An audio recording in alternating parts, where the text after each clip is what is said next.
No negotiations with Kremlin until Russia pays for war. Russians trying to circumvent Pokrovsk and how North Korean military got drunk on New Year's Eve. The latest news next. No urban battle takes place in Pokrovsk, the Donetsk region. Russian troops are attempting to circumvent the city. RBC Ukraine reports, citing the spokesperson of the Hортitsa Operational and Strategic Group of Troops, Viktor Trehubov. There are no urban battles in the city. The Russians have not reached the outskirts of the city. Still, they are trying to encircle it through neighboring settlements and villages, penetrating with various groups, accumulating forces idealo, and continuing to strike in such a way as to bypass the city. There is also active use of UAVs, and everything the Russians currently have is concentrated around Pokrovsk.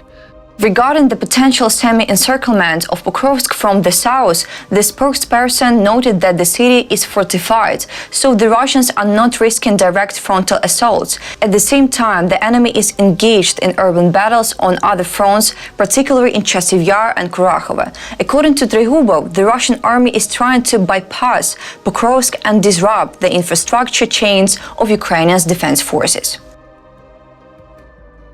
Russians continue to engage units of the army of North Korea in combat operations in the Kursk region. On New Year's Eve, the North Korean soldiers got drunk, according to the Defense Intelligence of Ukraine. According to the Defense Intelligence of Ukraine, North Korea continues to suffer significant losses among its personnel.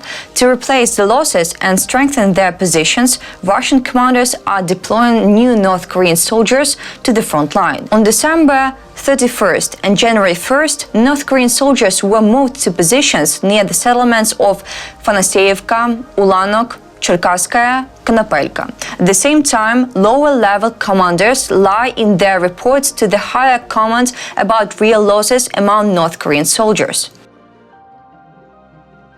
The morale of the North Korean soldiers has fallen. They are constantly being treated with Russian army propaganda about the great importance of the North Korean army's participation in the war against Ukraine. On New Year's Eve, cases of alcohol abuse were recorded among North Korean soldiers, including those involved in combat operations. In the Kharkiv region, the cities of Izum and Balaklia are being prepared for circular defense. In particular, the construction of fortifications continues, which is part of planned measures, RBC Ukraine reports, citing head of the Kharkiv Regional Military Administration, Oleg Sinihubov. In particular, Sinihubov explained that the measures to strengthen the region's defense, including in the settlements of Izum and Balaklia, are part of planned actions to bolster the Kharkiv region's defense capabilities. Again, these are, so to speak, planned measures being implemented now to account for the actual front line, possible changes in the enemy's direction of movement, and, in principle, its priorities along the front line. Therefore, of course, the priority is the construction of fortifications and circular defense for the city of Balaklia and the city of Izium. Sinihubov noted that he cannot currently disclose information about the stage of construction of the fortifications. At the same time, he emphasized that the administration fulfills all the tasks assigned to it. The head of the Kharkiv Regional Military Administration also mentioned that part of the work is being carried out directly by military personnel.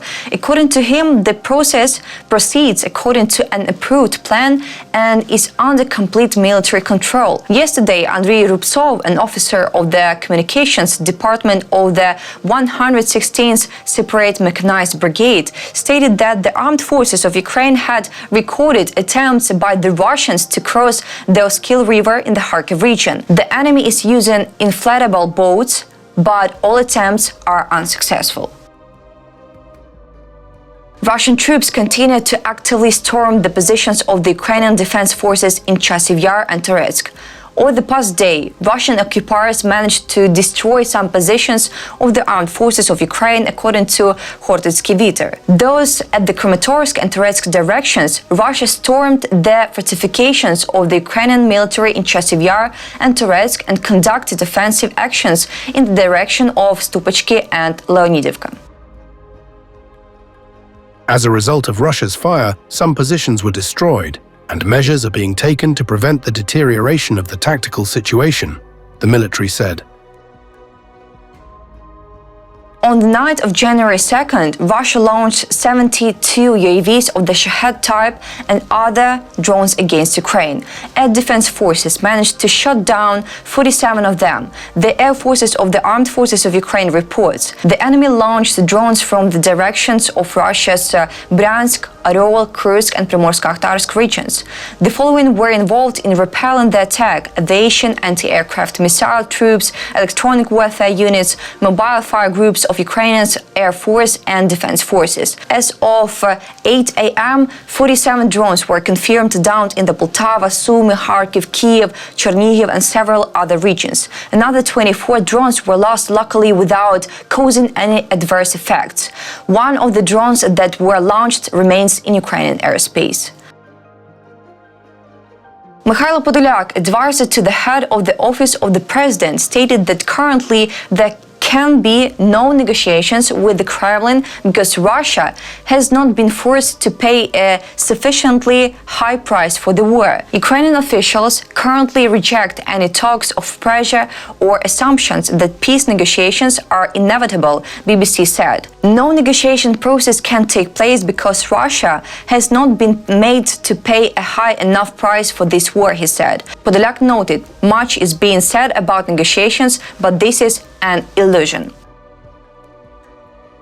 Saskia Esken, leader of the Social Democratic Party of Germany, has supported the continuation of telephone talks between Chancellor Olaf Scholz and Kremlin leader, terrorist dictator Vladimir Putin, reported by a statement by Esken, quoted by NTV. About details, Esken said that the talks between Scholz and Putin must be held again and again to find out what can be done to finally put an end to the killings and death. However, for the time being, Esken does not believe that a face-to-face meeting between Putin and Scholz is appropriate.